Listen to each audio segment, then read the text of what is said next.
Joplin senior Avery Oschlager. Avery, I hope that I'm stating your name correctly. Took third place in the championship finals of the 100-yard breaststroke with a time of 58:18. Junior Alex Crawford earned a pair of medals for Joplin. Alex earned a fifth-place finish in the 50 freestyle with a time of 21.65 and a sixth in the 100 backstroke in 52.44. The Eagles also earned all-state honors in a couple of relays. The team of Avery Oschlager, Alex Crawford, and Dario Pacini, I hope that I'm stating your name correctly, Dario, as well as Ben Wardlow, finished 7th in the 200 freestyle relay in 1.31, a minute 31, 8th in the 200 medley relay in a minute 39. Congratulations to these great swimmers. We've got some certificates.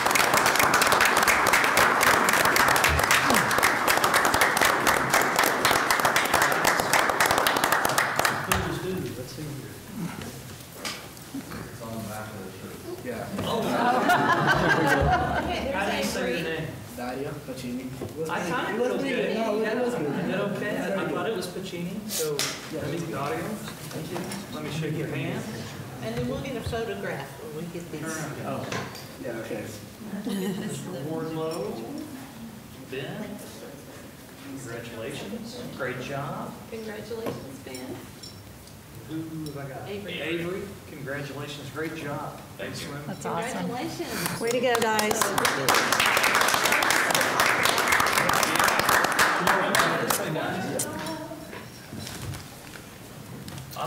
I'll be on the outside, you guys get on the inside. Yeah, okay.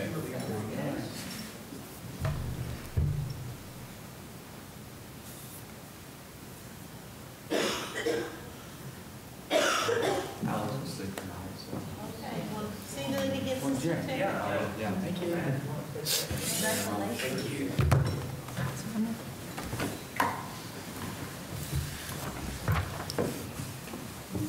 It's pretty awesome. Yeah, I wish I could swim like those I guys. just can't imagine those relays that get done in under 2 minutes. I Just know. They're in a little bit better shape than I am. I'm going to continue with our celebrations. Early Childhood Excellence. Hollis and Miller, the architects, received the International Interior Design Association MADA Silver Award on October 19 for their exceptional design of Joplin's Early Childhood Center. Projects submitted were evaluated for their innovation, functionality, and implementation of overall design. Anybody who's been to the Joplin Early Childhood Center knows that it's a really neat facility, and it's nice to see this award.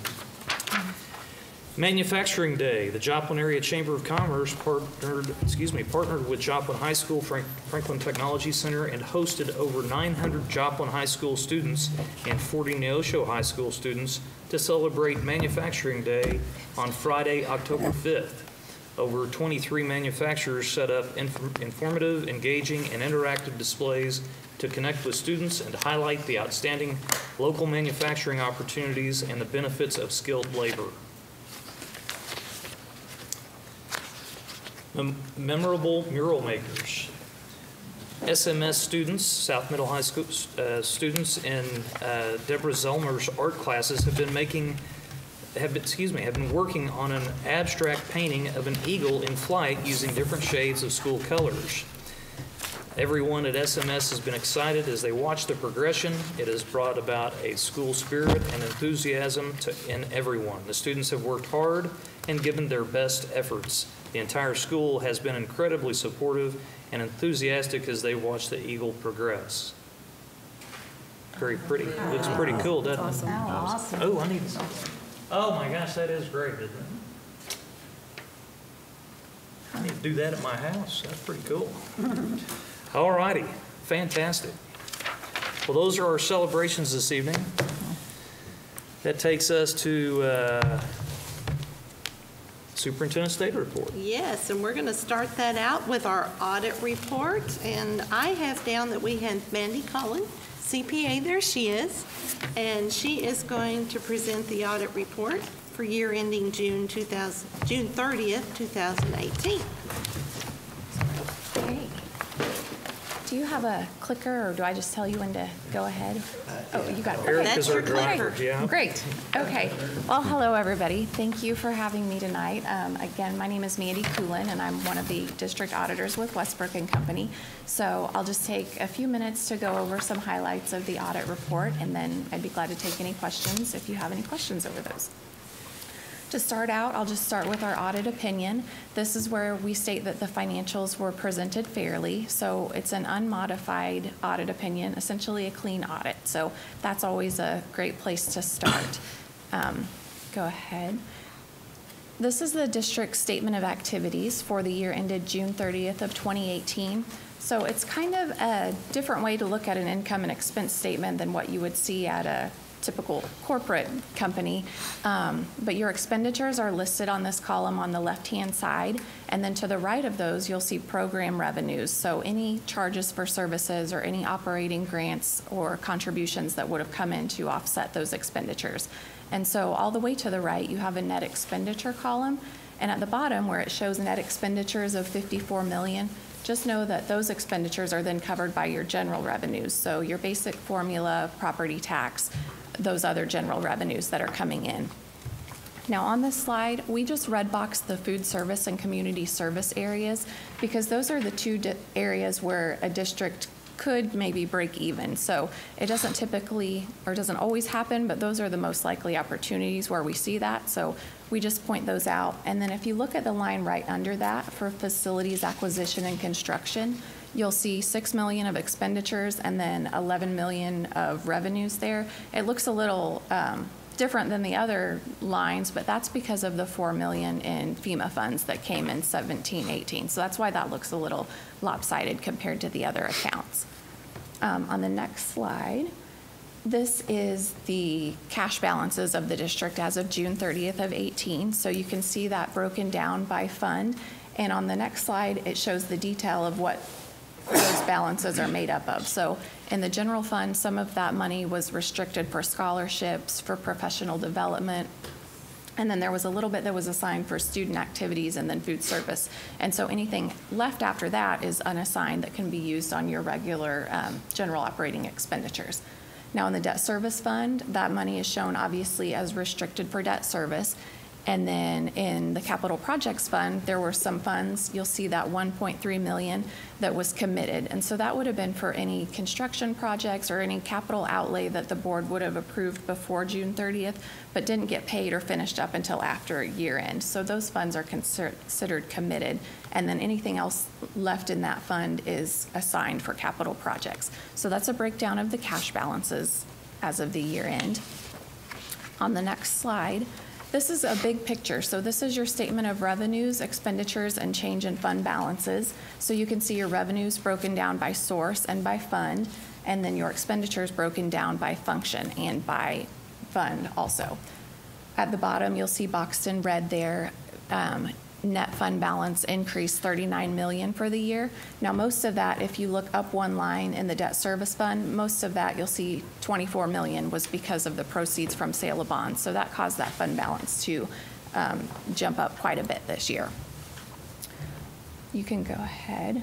This is just an excerpt from the notes to the financial statements, and you can flip through these next couple of slides. This is just showing your future payments on your debt schedule. So on your bonds. So we just put those in there. Those are just pulled directly out of your notes. We like to show a few graphs in our audit report. This is on your revenues by source. So we like to show this so that you can see a historical trend on how revenues have fared out from year to year. And what this is a percentage of total revenues, looking at local, county, state, federal, the various categories there. And so you can see how those fared out for the prior years. On the next slide, we do the same thing for expenditures. So you can see what was allocated to salaries, employee benefits, and those other categories listed there. And so if you look at the 5-year trend here, you'll see that the expenditures were fairly consistent as far as what was spent from year to year. We also put a couple of graphs in for trends of the district. So reserves, you can see, were up this year, and as a 5-year trend, it's gone up from about 10% up to 31.56%. So reserves are steadily ticking up, ADA, we always look at that as well, and it's down slightly for June 30th of 2018, but for a 5-year period, you can see it's leveled right around 7,200. Now, during our audit, we look at compliance over certain state statutes, such as budget, transportation, attendance, and we look at compliance with those statutes. And on the next slide here, you'll see there was just one immaterial noncompliance that we reported regarding transportation. This was just a change to the state transportation aid. So when we tied the numbers reported for transportation back to underlying records, we had to make a change to mileage. And this was really just due to a summarization error on the spreadsheet. So it's not material, and it's wasn't a big finding. So here is part of our report on internal controls. Now, during our audit, we look at internal controls. We don't provide an opinion on them or the effectiveness of them, but we're evaluating internal controls to help determine the scope of our audit and see what areas we're going to look at. The next slide here is, this is talking about federal programs, and the same with federal programs. We look at compliance over federal programs and internal controls, but again, we're not giving an opinion on the internal controls. In summary here, this is the schedule of question costs, or findings and question costs. So it's a summary of our audit opinions. So again, you'll see where it shows that it was unmodified, so it's a clean audit opinion. We didn't report any material weaknesses during our audit. And then at the bottom, it's kind of cut off there, but you'll see that it's red boxed that the auditee is not a low-risk auditee. I just wanted to point this out, that is just saying when we're auditing federal programs, the uniform guidance has specific criteria that we have to look at. And if a district is cash basis, they can never be a low-risk auditee. So probably 95% of our schools are the same way because we're reporting the financials on the cash basis. So to you, it doesn't mean anything. I just don't want you to be alarmed when you say, oh, why aren't we low risk? But what it results in is more audit work for us. So we basically have to audit a higher percentage of federal programs. So that's what that means. Again, we didn't report any findings on the financial statements or over federal awards. And then we should go into our report to administration. So I'll just briefly cover these. This is a separate report than our audit, and it's just a report to management to go over any best practices or any operating efficiencies that we saw during the audit that we feel like the district could improve on, or just any recommendations. Our first one was in regards to payroll, and during our payroll audit, we tied out gross pay amounts for a sample of employees, and we traced the pay back to salary schedules that were approved by the board. What we noticed is that on the non-contracted employees, there wasn't an employment letter or always a salary schedule that could be easily traced to. So it's kind of difficult to tie those positions out. But I know that for fiscal year 19, those schedules have been updated, and so that should be better going forward. The other comment we had was just, we were wondering if it would be possible for the software to run a report for HR whenever a new employee is generated or somebody gets a salary raise, so that the HR can be a second check to make sure that that's a legitimate raise or a legitimate employee. And I know that the district has checked with the vendor on that, and they're seeing if there's anything we can do. But again, just a recommendation. We just want to help improve best practices. We look at purchasing during our audit, and we looked at compliance with board purchasing policies. We did find a purchase for some vehicles that the amount of the vehicles were above the threshold amount which required a bid or quotes, and in this case quotes were not obtained, but it was documented on the paperwork that quotes couldn't be obtained. So that was great. We just recommend to continue documenting if you can't get a quote or a bid, but we would just recommend you take it a step further, and if you can't get quotes, that maybe an online resource be printed. So like in this case for a vehicle, you could go to NADA or KBB and just print out that to include with it, just so that we can make sure that the district is paying a fair price. We looked at gate receipts, and what we noted with the process for gate receipts is that tallies were being taken by the gatekeepers and that was coming into central office, but it was with a package of other information. So when the actual deposit for the gate receipts come in, there wasn't a reconciliation between the two. So we just recommended a process here where those are coming in together so that what's being deposited for gate receipts is traced back to a reconciliation sheet. And then the last comment here, most of all of our districts are aware by now, but it's just a FYI about SB 743 where DESE is changing the calendar requirements for next year for districts and going from just an hour requirement to the current day and hour requirement. So that is our last recommendation. I know that was really fast and a lot, but we really appreciate you guys having us, and I'd be glad to take any questions if you all have any questions for me. So, no. Okay, well, thank you guys. And Before she leaves, if I can yes. just comment to the board, now that they've been here more than 1 year, it's sort of, at least they have an understanding, and their benchmark from which you start your work is much easier than when you come in as a first-time auditor.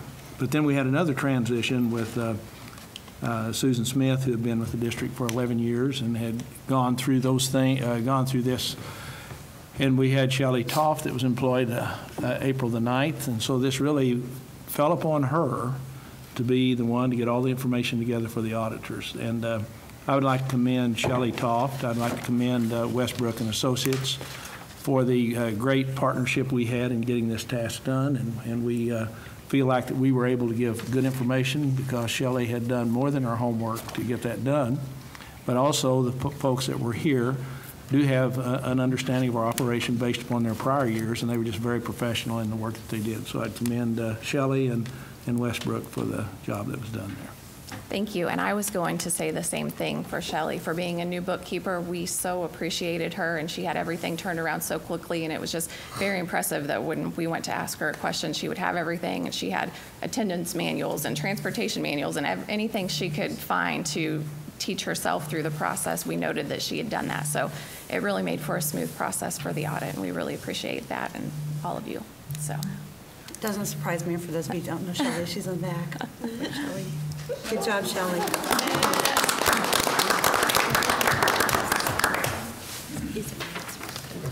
okay. Well, thank you all. Thank you for coming to see us. Did you bring any rolls? I did not. I know. Darn it. Next time. Safe travels. Okay. Thank you. Thank you. Happy Thanksgiving. Happy Thanksgiving. Okay, next health and dental reports. Dr. Langford, you're up. Well, we continue to really be thrilled that the health and dental numbers continue to be very positive for us. And I think what I'm happiest about, yes, the numbers are good, but if you're not seeing a major spike in claims, it really speaks that your staff is enjoying some good health. And that's really what we should be very excited about. But our new plan now, we started October 1st. We're now just about to complete the second month. We're in the period of where the deductibles, you're starting a new year for the deductibles. So generally, you see just a little bit of reduction in payout. But overall, the amount that we have paid this year compared to the same time last year, based on claims, about $200,000 less, and that's a significant amount to think that we're $200,000 less. So the fund balance continues to be strong for us. As we mentioned last month, the dental piece is no longer where we're paying claims. We're trailing out a few claims, and we'll be seeing that. Next month, you'll see a revision because we didn't really get all the information that we needed put together as far as in there, but we'll be paying premiums out. Those who are retirees will be paying their premiums for the dental, or if they're buying a more expensive plan, they pay for that. But we will get out of the claims business and just truly paying for the premiums that are being done. So we try to account for that on the attached plans. But we continue to be aggressive in trying to invest the surplus money, and we continue to be very confident that we will earn in excess of $100,000 in interest earnings for the health plan for this year. So feel very good about it. And then on the financial statement, I go back to that single-page document. that we have to compare to, and to me, it's always about what's going on in your cash flow as far as revenue or expenses that should be alarming. We're very consistent. We know that our increased cost as far as in our teachers fund will go up because there were some salaries that were given. We know that our cost in the general fund will go up because there were some salary increases that were given. We know that our federal money is going down because the early childhood centers completed. We're not getting those monies in, and the same way with the cost of capital outlay as far as the expenditures are concerned. But when we look at everything and do our comparison, the receivables and expenses are very much in line with what we projected and are trending very similarly to last year. So I'd be glad to go into more detail, but that single page is what I look at, and then every month I do run a revenue report and an expenditure report and compare to the prior year and actually go down through the categories, and things continue to trend as we had hoped they would at the beginning of the year. Then your next item in superintendent reports is the enrollment report. And the first page that you have is taking into account ranges and comparisons that Dr. Lakeford has been tracking. The second one is a single day point in time. And you'll notice on both of those that we're showing a trend downward in terms of enrollment, but at the same time, we're showing a trend upward in terms of attendance. So we have less students, but the kids that are here are coming more regularly, according to the report. And we're watching that closely in terms of budget and planning for next year.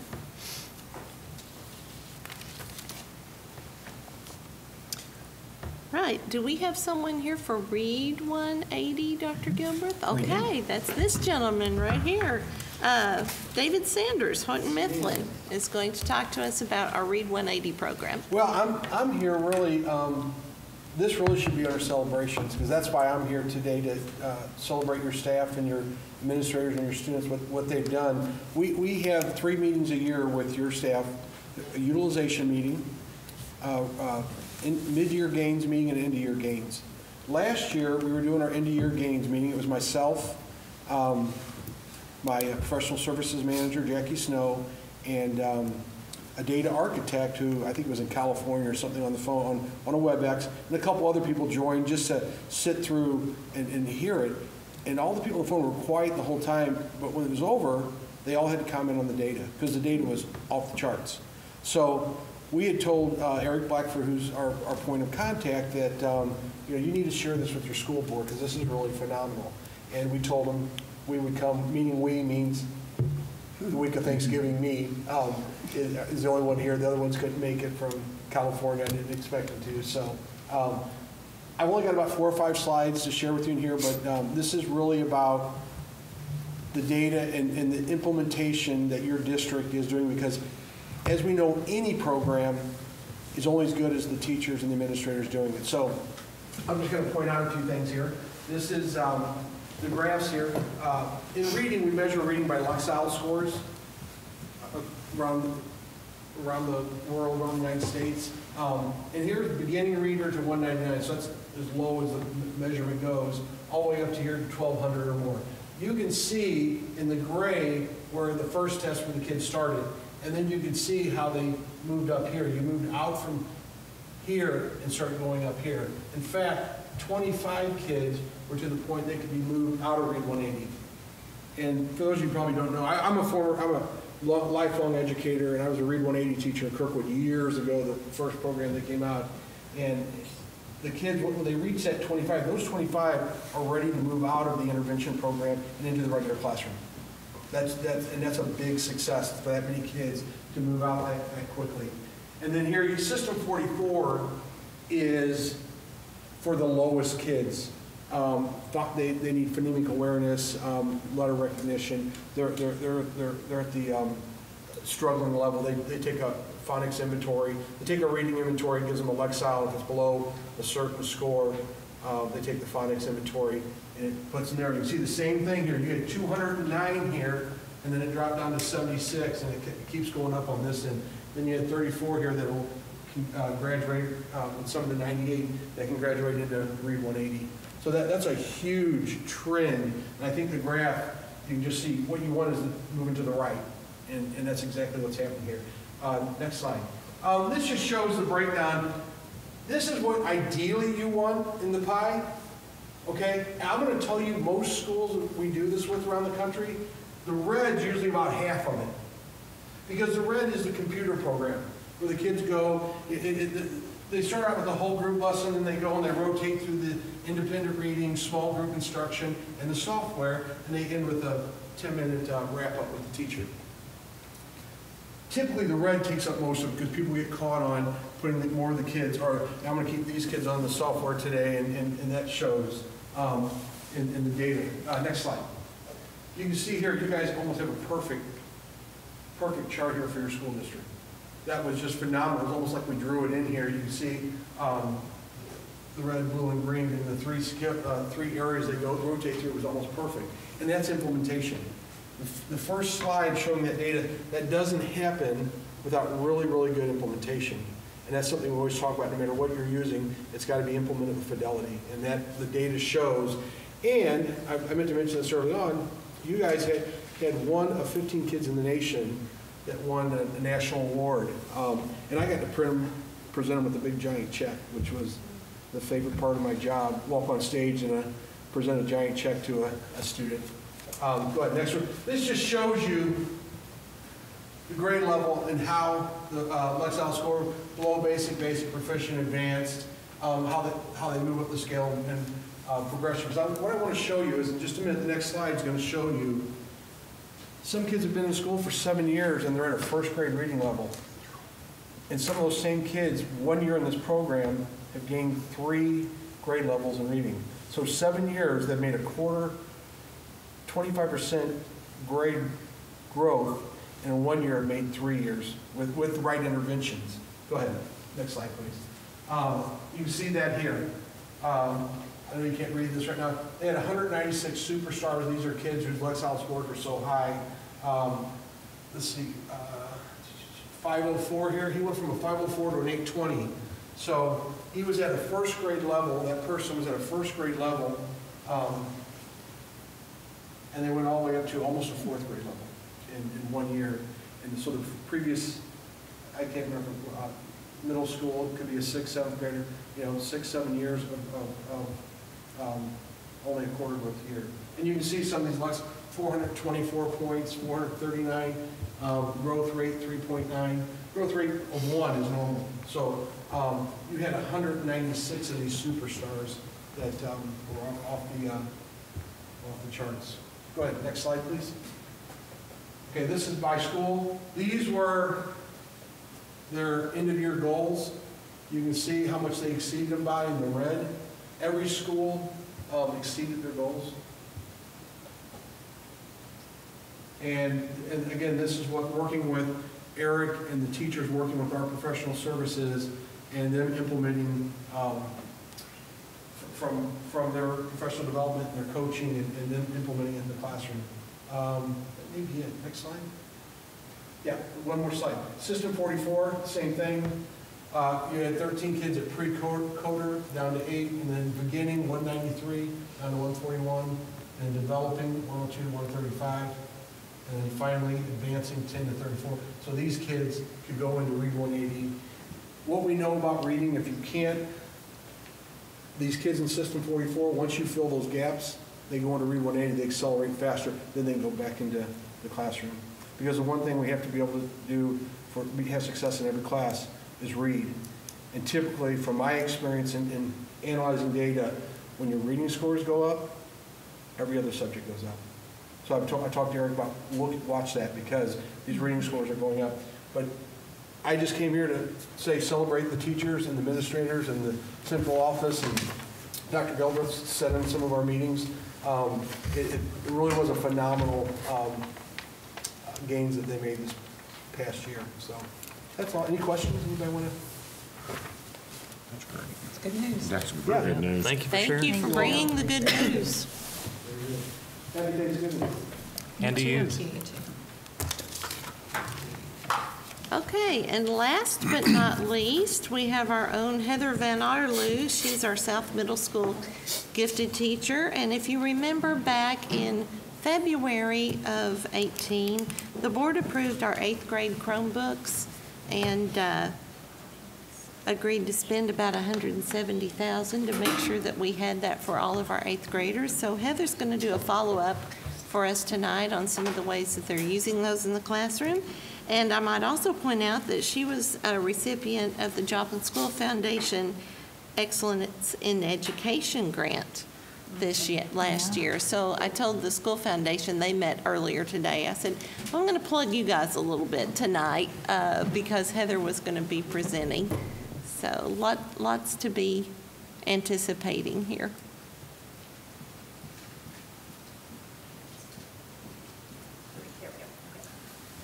All right, so I'm kind of a nervous presenter, so I will do my very best, but oops, that's what I do in my classroom, not in here.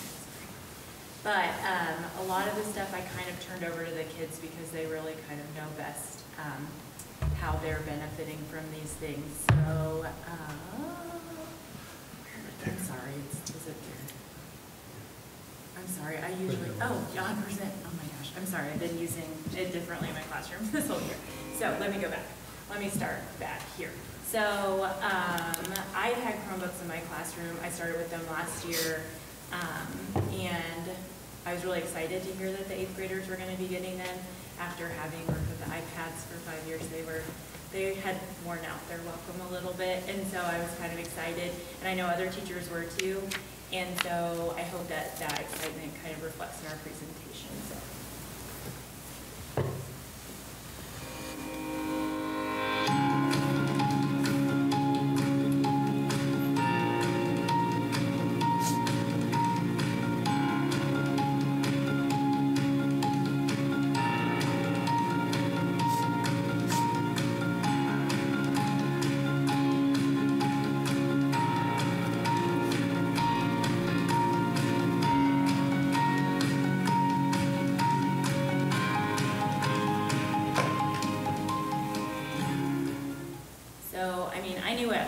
About the Chromebooks, but I reached out to all the 8th grade teachers and kind of asked them for their feedback as well, and so we kind of came up with a list of perks, kind of looking where we were and where we are now.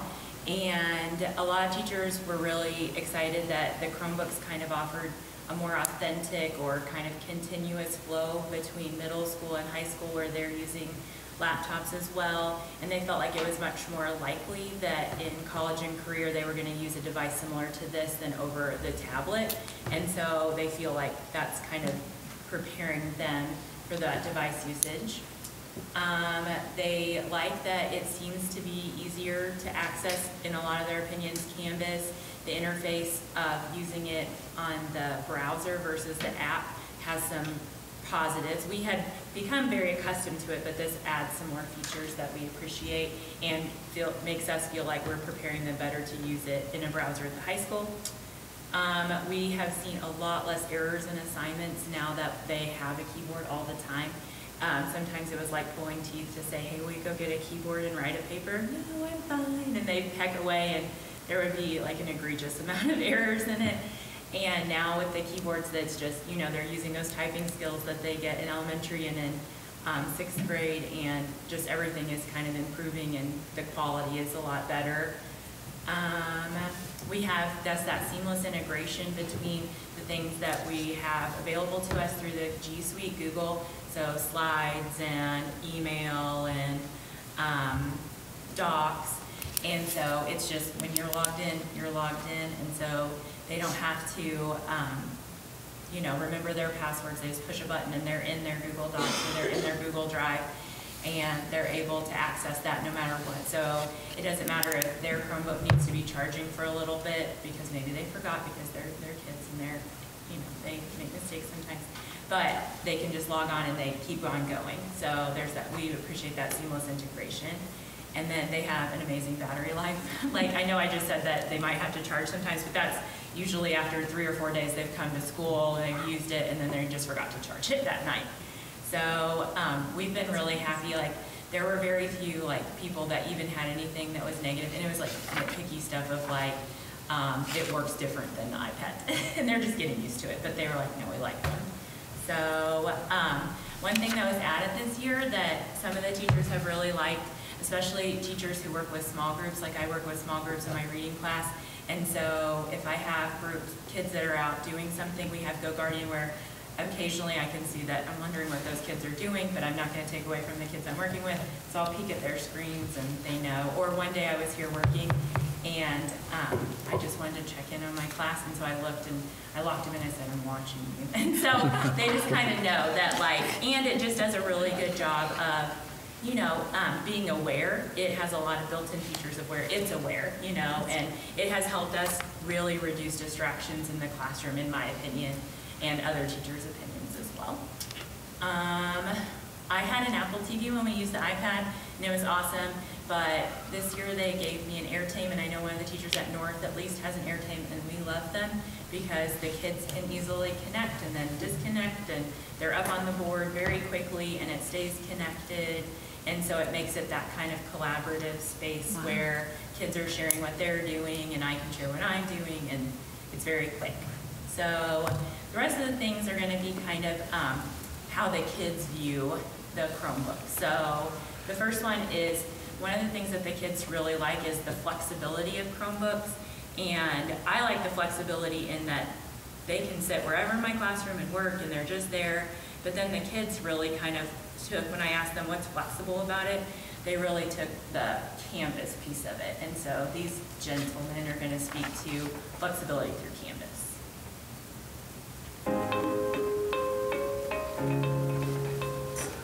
Well, the Chromebook really helps me take advantage of Canvas by, like, letting me just do it on the fly instead of like having to wait for a computer to turn in an assignment. It makes it much easier. With the Chromebooks, we use Canvas to be our online classroom, and then we have PDF markup tools such as Cami and things that we can help improve our learning with technology, so we're not just stuck to pen and paper. Canvas definitely helps me as a student by letting me turn my assignments on, like, in there, so if I lose a paper, it wouldn't really matter because it's still somewhere in there. Whenever I'm at school, I don't have to worry about the work that's ahead of me because I have it at my fingertips with my Chromebook, so I can finish my assignment before most students even get to their class. Having a Chromebook and Canvas increases my access to teachers by letting me get in contact with them if needed over email or message boards. There's a messaging feature in Canvas where I can talk to my teachers, and I can just comment on my work saying like what I don't understand, what I missed. And so it's just clicking a button and then typing out messages, and that's really helped me trying to understand my work while I'm out of school. So whenever I was sick for 3 days, we had some very important assignments, but I emailed some teachers, got some passwords and learned journal stuff, and I could get those assignments done. I was absent a couple days this past week because I had stitches in my knee, and right now I am on track in class, and I have the same amount of assignments, if not more, done than my fellow classmates. So they both kind of were really excited to talk about the fact that, you know, even when they're not in the classroom, they have access to the classroom and they use their Chromebooks for that. And that's something, like whenever they're talking about communicating with teachers, the interface that I was talking about, using it in the browser versus the app, has allowed like a lot of the communication features to be quicker. And like they said, their assignment is here, the comments are right next to it, and they're very good at saying, I didn't understand this piece, or sending messages saying, hey, can you clarify this? And all the directions are there for them too, and so they appreciate having that constant access. So, innovation. One of the things that we've really been working on whenever we first got the iPads, I was actually a 21st century learning coach, trying to work with teachers on being innovative with the iPads rather than just replacing pen and paper with the iPad as like an electronic worksheet. And so one of the teachers that really embraced it is our 8th grade algebra teacher, Nicole Peters, and she does what's called flipped classroom. And Joseph is actually a 7th grader taking 8th grade algebra, and he has a Chromebook, and he was really excited to talk about the flipped classroom.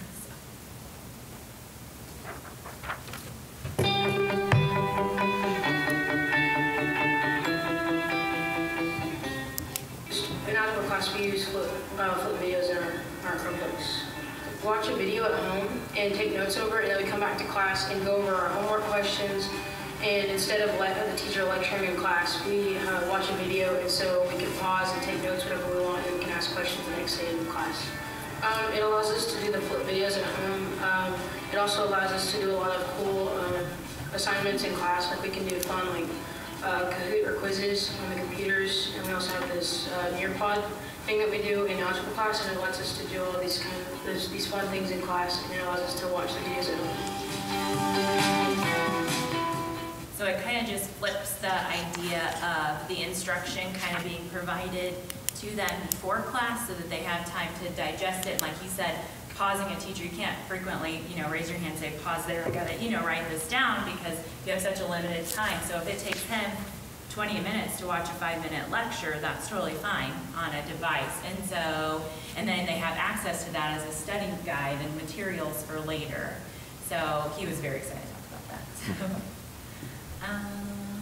And then critical thinking, one of the things that my kids do, and I know that other teachers do, is they use their Chromebooks to access sources, like things that are at the Library of Congress or at Truman Library, things that we can't get the kids to necessarily in a timely fashion, and so they have access to primary documents. One of my kids emailed the Smithsonian, and they emailed her back with resources, and another one reached out to an author, and within 24 hours heard back from that author with clarification on something. And so this young man, he's going to talk about how having access to that adds on to what we have in our libraries too.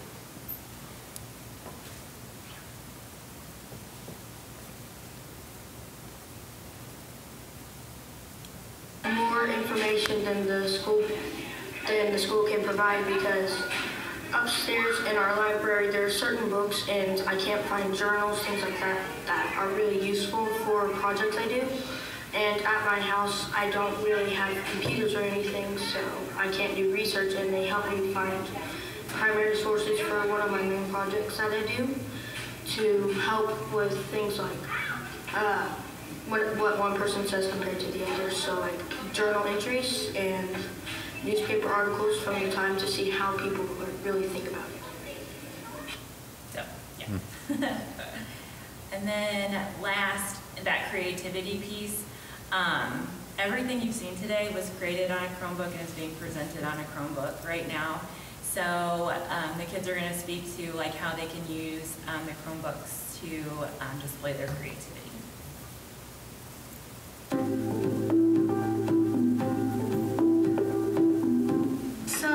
In advisory, we make videos to educate our school on stuff that goes on. And basically, we use our computers to make this happen. We use WeVideo, where you don't have access to a big editing software. You can do that at your house, and it makes it easier because then you have more time and more ways to be able to get your job and done. I did my book talk in my living room. I would memorize a section, and then I would record it, so it wasn't like I had to have it all memorized at once and all the pressure. I did my book talk online instead of in front of the class because I don't really like speaking in front of a group of people, so I just did. I could still practice talking, but I didn't have all the pressure of everyone looking at me. Okay. So the first young lady, she was talking about the newscast that a fellow teacher and I put together every week. And the district was kind enough to use some of the technology money to purchase us a browser-based video editing software, and that's what I use to make all of these. We have 20-ish clips for what's becoming a 40-minute newscast that we do every week, and probably a third to half of them are produced on their Chromebooks because they want to have their time at home to finish it up, or a time like whenever they're done with their assignment in class, instead of being tied to the computers that are in my classroom that have the software on there. So it's very basic, but it's still giving them those skills of editing and all that stuff. And so like I said, everything I made was made with stuff that's available to the kids on a Chromebook, presented on a Chromebook, and so here's kind of my final. So this is kind of what a typical day looks like in my classroom.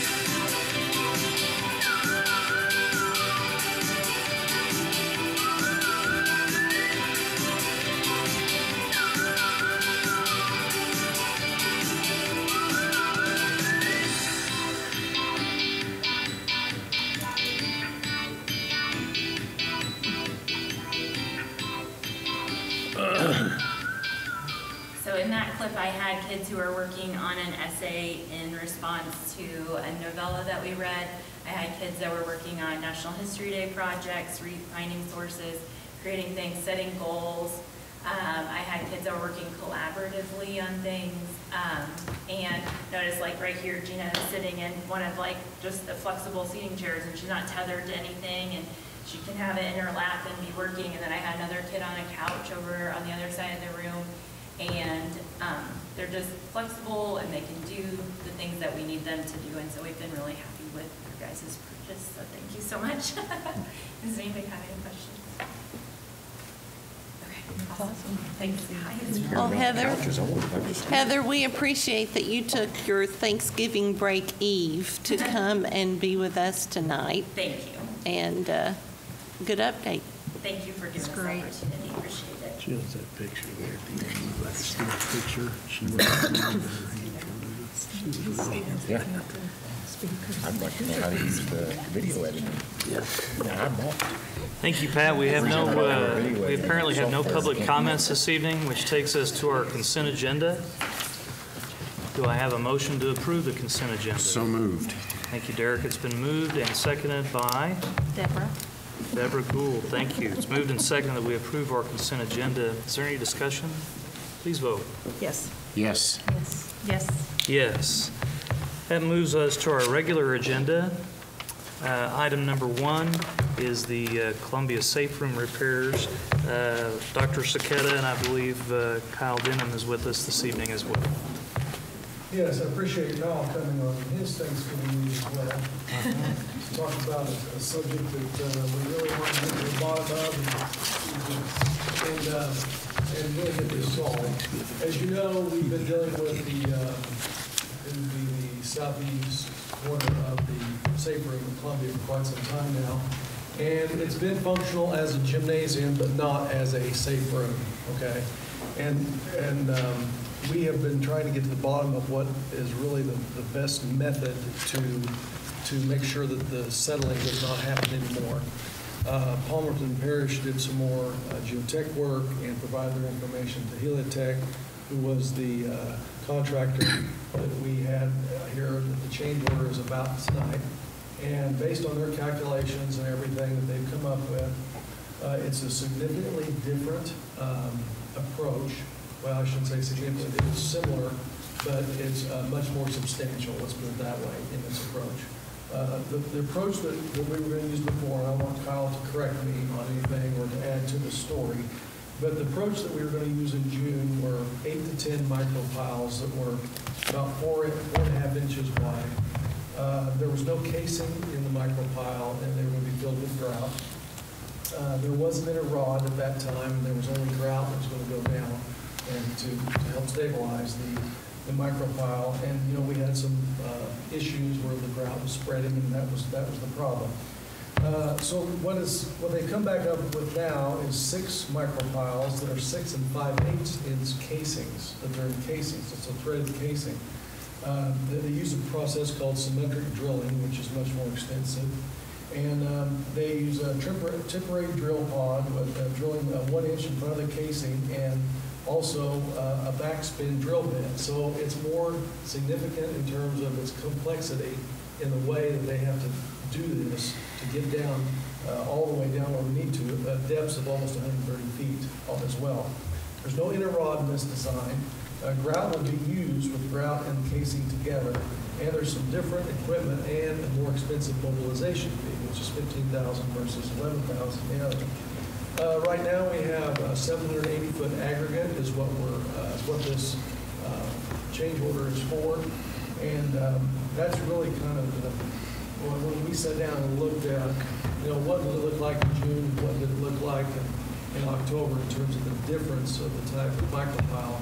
That has caused the company's concern for a significant increase in the change order. So as what you see on the action item is a change order for $224,000 at $224,900, and the base bid that was completed when they were here before was over $56,000. So the total contract price would be $281,408, and there's a lot of grout to be used. There's estimating going on here as well, but they're trying to be very liberal with their estimate to capture the total cost as much as possible. I think that's, no, not really. The casing is a fairly expensive option that they try to avoid under the first scenario because it takes a more expensive drilling rig, and the casing itself is a fairly expensive piece of material. And of course, it stays in the ground. Everything, there's not like they can keep reusing the casings over and over. The casing's just a steel pipe, but it stays in the ground. And that's part of the problem was that grout wasn't staying around that rod on the first one. Also, I think they drilled 3 or 4 before they realized the grout wasn't going to hold, but they really hadn't gotten down to the firm bedrock. It seemed like it was. They drilled into material that they were able to socket it in 6 foot, but now after the more in-depth investigation that Palmerton and Parrish did, we've determined that that was either some mine boulders or maybe a small pinnacle of limestone, but it wasn't the true bedrock. The true bedrock's below 115 feet, and Palmerton and Parrish was able to determine that pretty conclusively with the 4 borings that they did. In this scenario, they're going to socket it in, I believe it's 10 foot instead of 6 foot, so they're going to punch on through and make sure they're continue into some solid bedrock. Is this going to be 6 new holes, or are they using? Yes. They have to abandon the other ones. There's no way, because they're partially grouted, they really can't utilize that. Plus, it's a wider diameter that Dr. Saketa had mentioned. It also connects to the existing footing and walls a little bit differently than the original scenario. They're actually pouring some concrete cap footings that were not, it was going to be more of a mechanical attachment under the previous one. Is there a time frame? I think late January is when they want to start. Yeah, they have to fit it in their schedule at this point. Of course, they took all the equipment off, and it's different equipment anyway. The good news is the cold weather doesn't really affect it because the grout's going into the ground. So it'll be, they might have put some insulated blankets right on the top, but except for extreme snow or rain, they can go ahead and work through the winter in most cases. Are you ready for storm season? I was wanting to follow up. I knew that was going to be your next question. Yeah. I assumed that it will not be ready for storm season because once the micropiles are in, we have to have a period of time that we have to wait to make sure that we know that what we intended to happen is happening, which is no more movement. Now, I'm not going to say it's not possible that at the end of storm season, but we want to make sure that the engineers feel like that they've had enough time to see that. So I would have to say right now, if I had to guess, probably no. But and then after that, they'll have to come in and redo those welds, right? That's right. To really finish it up, they have to come in and reconnect the welds that were in the area where there's division in that one seam. And that's what really is going to bring us back to FEMA standards. Is that correct? Yes. Yeah. That's right. So I'm guessing late summer, mid to late summer, before we probably get it all completed. How far into the first bid did they find out that they weren't holding? I think they had 3 or 4 holes drilled, and it was kind of a process where they were drilling one and starting to grout others, and that's when they encountered that grout that was leaching out. And then the fourth, I believe it was the third or fourth hole, actually went deeper than the first two or three. And that's when they really decided we need to stop and do some more investigation. Just want to make sure there's no money wasted to finish those holes when, if they're not holding. They actually will help. I mean, there is some benefit to those micropiles that they partially installed, but not enough to eliminate one of the new piles, but there is some benefit there. I would like to make a motion to approve the change order for the Columbia Safe Room repairs. I would like to second. Thank you, Lori. Thank you, Debbie Fort. It's been moved and seconded that we approve the additional capital outlay expenditure. And for discussion purposes, it's my understanding that this is going to require a budget adjustment just for conversational purposes. And is that something that we will be able to work around? When we projected the revenue this year, the budget that we had projected to expend did not meet the projected, what I'm saying, we had some gap there. Plus, we had some carryover funds, so we will be able to handle it. Thank you, Dr. Langford. So it's been moved and seconded that we approve a change order in the amount of $224,900 in order to resume the Columbia Safe Room Phase 1 repairs. Any further discussion? Please vote. Yes. Yes. Yes. Yes. Yes. Thank you very much, Kyle. Thank you. We all know this is a very difficult deal, and nobody's happy about it. No, I understand. And I want to thank Kyle for staying with us through this project, because this is beyond his scope of work, and I don't know if a lot of people know that, but he's put a lot of time in to make sure we get through this, and I really appreciate that. I just want to see it finished and ready for the students to use and the neighborhood. We all do. So, very difficult deal. It is. I appreciate your time. Thank you. Thank you. Thank you.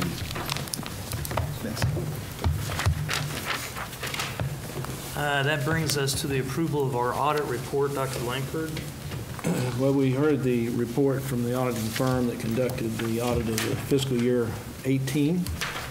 And now it's we'd request that the board officially accept that audit as presented. That enables us then to publish in the newspaper the statement, the financial statement, which is built out of this audit. And then we will submit it to the Department of Elementary and Secondary Education prior to January 1st, because failure to do so means you don't get any money unless you do. So we need to get that done. We're in good shape, but I do recommend that you submit that, or that you approve that. Well, I just want to commend you for having a good audit like that. I have 3 offices that I have to go through those audits quite a bit, and I know how labor intensive it is, so it's a very good findings. I will tell you, I do not take any claim for any of that, because I am not an accountant, but I have worked, in other school districts. I've worked at the state level, and I've worked in the school district. And if we get to get an audit like this, it means the people who are working day to day are doing their job, and it's a compliment to them. Yeah, exactly. I move. I'll second for you. Okay. It's been moved by Deborah and seconded by Derek that we approve our audit report. Is there any further discussion? Please vote. Yes. Yes. Yes. Yes. Yes, with kudos to our finance team. Huge. The next item on our agenda is the addendum to the accounts payable. I jumped a spot there. Dr. Langford. Okay, again, you have received a rather lengthy list, if you look at it on the website, as far as the list of bills. I go through that, and I see we have some 31-cent bills for the nursing department, and it is a very detailed list. I mean, I don't know how you can hide things in there. But I also compare where we are this year, and we've done that some with the financial statement, but then we go back, this affirms the financial statement, especially on the expense side. And I look back, and last year, we spent about $8 million more than this year. Excuse me, about $5 million more than this year. And I looked back and I thought, what is going on? What am I missing? And we actually went through the process of changing our banking arrangements so we could start drawing interest. And then a month after we did that, we decided, we asked the board for approval to go to a third-party investor, which is the MOSIP investment program. And because just of a little hiccup through that process, and we had to wait another month before we could. So when we move money over to the MOSIP account, it shows as moving money out of account, but then on the receivable side, it shows us moving it back in, so our statement stays the same. But that's why we had more expenses. Otherwise, we are right in line. It's really funny, as far as our salaries and benefits, as far as capital outlay, other instruction, we're right in line of where we were. But I would like to just point out, because we're kind of at the first anniversary date of that MOSIP plan. So I took what we earned last year and what we're scheduled to earn this year, which doesn't, we're going to start getting some local tax money, so none of that's factored in. But what we have actually received last year and what we have booked to either receive or will receive, it's in the bank and it's scheduled, and we can provide the numbers. The MOSIP plan, we invested, now we're adding what we received last year, which was a lesser amount for two reasons. One, we didn't get started until the year was nearly half over, and secondly, the interest rates have gone up significantly in the last year on these investments. But if you combine those 2 years, we know that we will earn in the MOSIP investments $897,000. That's $212 from last year, and we're booked now for $685 for this year. Well, would we have earned some with our banking arrangement? Yes, we would have. So what did MOSIP do for us? It's about a 40% difference. Yeah. So the MOSIP, that going to that third party, over and above what we would have earned at the bank, and we have an excellent banking relationship, very complimentary of the services we're getting from the banking arrangement that we have. They're very helpful, and it's just going great, and we get earnings from them. But the MOSIP, the best I can count, you know, about a 40% difference is about $360,000, the decision to use a third-party investor in that year's time. So it helps us pay the bills. It does. Thank you for that leadership that you provided in getting us there. You know, these expenditures are always so interesting to look through and see what we're spending money on as a school district, particularly the biology supplies. Anyone notice that? I did not. The she buys. Oh. We're purchasing she buys. Oh. Yeah. You have to spend some time to go through the list. It's very detailed. Like I say, when you see some 31-cent listing of nursing supplies and things like that. But, I actually saw some photos of the students when they were doing the dissection in the classroom, because they sent some photos from the high school about that. So it was kind of nice to see. Yep. That's why I never made it to medical school. There's also a pregnant cat. Great. There was also a pregnant cat. Just so everybody knows that. This is probably more information than the public needs. I know. Come on. So no, our kids are learning some they are high sophisticated skills here. So. I'll move that we approve accounts payable. There's been a motion that we approve payment of the bills in the amount of $6,193,587.53 by Derek, seconded by Lori. Please vote. Yes. Yes. Yes. Yes. Yes. Now we are to the addendum to the AT&T cell tower lease. It sounds like Carrie's trying to make a lot more money. Dr. Saketa? I'm going to try to help Dr. Langford out with what he's talking about here. In finalizing the agreement with AT&T, they sent a team out to look at what they had originally planned to do. The high school plan was just fine, 2,500 square foot fenced area for a cell tower down there south of Franklin Tech in that open field area.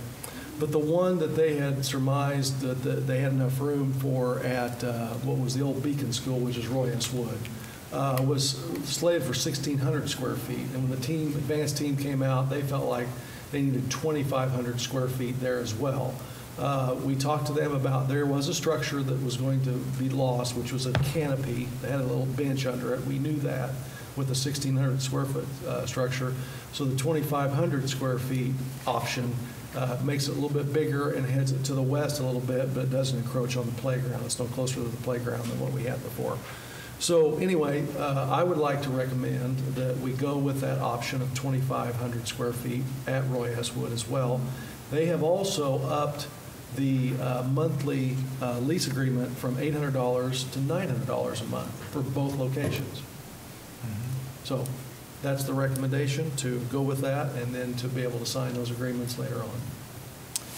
Thank you, Dr. Scudda. Does anybody have any questions for Dr. Scudda concerning the amendment to the AT&T cell tower lease proposals? What was the square footage before? 1,600, And they're just giving us $100? but at both locations. It's a lot of real estate. It's fine. Dr. Scudda, did you negotiate the lease in good faith and at arm's length? And did you get the most amount of money that you could out of AT&T? Well, we negotiated to get up to 800. And now, because of some few emails and some discussions, we're up at 900. So I feel like that. Good job. I'll feel better when I pay my bill every Yeah, Very better good. service with I know. AT&T. I'm all for this. My bill's high enough. I know, I hear So you. I'm making money. Do we have a motion to So approve this moved. amendment? It's been moved and seconded by I'll second it. Deborah. It's been moved and Always want more seconded that we money. You approve want to this pull your arm amendment. there? It's actually an addendum. There being no further discussion, I hope, please vote. Yes. Yes. Yes. Yes. Yes. Thank you, Dr. Scudda. Purchase of 3 buses has been removed from discussion this evening, so we're going to table that till our next meeting. So we're now going to approve the resolution for the April 2, 2019 school board election. Dr. Moss. Yes, and just as you said, the school board election date for 2019 has been set for Tuesday, April 2nd. We have 2 directors to be chosen to serve as members of the Board of Education for a term of 3 years. Administration recommends the Board of Education ratify the resolution calling for the April 2nd, 2019 election and approve the date of December 11th as the first date of filing, and January 15th is the last day of filing for school board candidates as required by law. Thank you, Dr. Moss. Do I have a motion to approve it? So moved.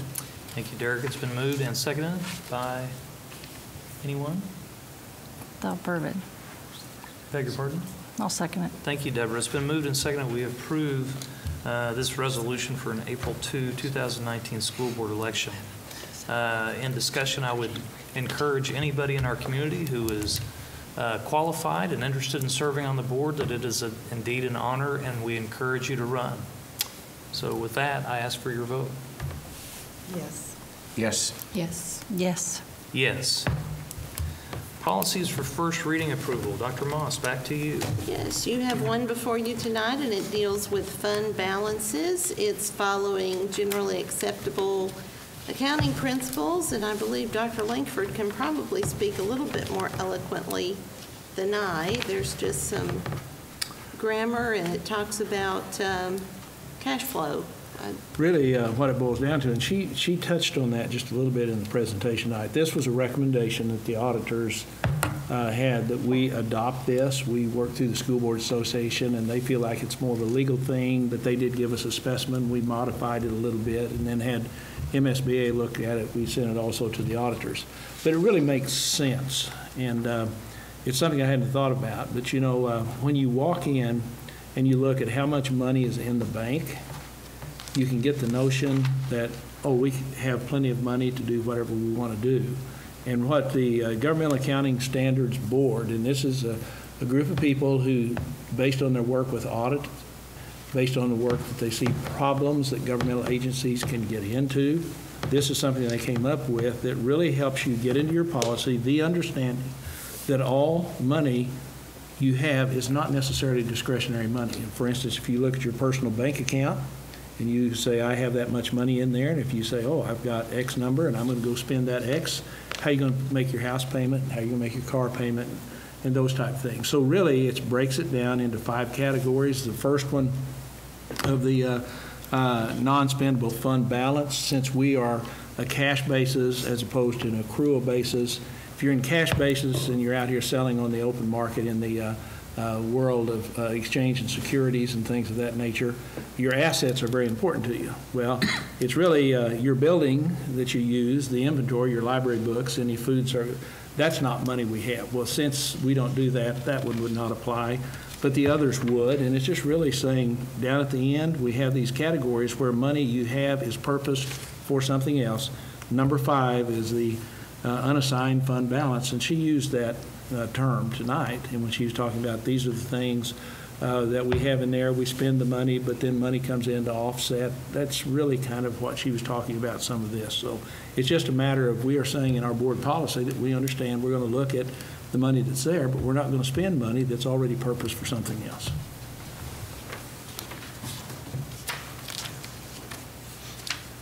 Thank you, Dr. Langford and Dr. Moss, for that explanation and review of the policy. Do I have a motion to approve the first reading of the policy? I'll make that motion. Thank you, Lori. It's been moved and seconded. Second. Thank you, Derek. It's moved and seconded that we approve first reading of the policy DIAA. I apologize if that's not the way I should refer it, but that's what I've got here, fund balances, policy DIAA fund balances.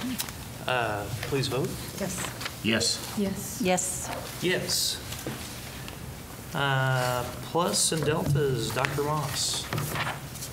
Well, I really enjoyed seeing as much of our students that we saw in tonight's meeting, because it's always good when we can put them before us, because it reminds us why we exist. And so I think that was a plus of tonight. Absolutely. I agree. I would agree as well. I'm a little bit embarrassed that I didn't give greater kudos to our teacher who came and presented a fantastic Chromebook presentation. That probably took a little bit of time to put together. Fine job, as did the students that were presented in those videos, and we just kind of let her walk out with, we gave her some thanks, but there was effort there. There's a lot of effort behind all these presentations, and we just get to come and sit and watch. So you figure out how much time it would have taken to put those together. There's some effort that deserves recognition.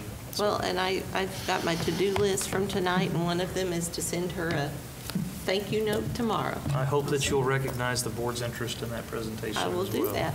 I took her photo and will publicly post it. Thank her. Thank you, Joe. She's an excellent teacher. Yeah, really good stuff. She is. You know, we had other presenters here that have an interest in our district from far and away.